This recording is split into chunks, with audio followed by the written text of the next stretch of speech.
closing 600 stores this year.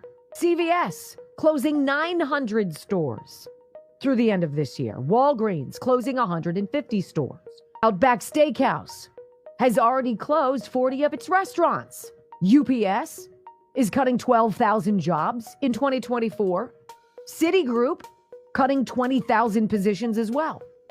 eBay, why not?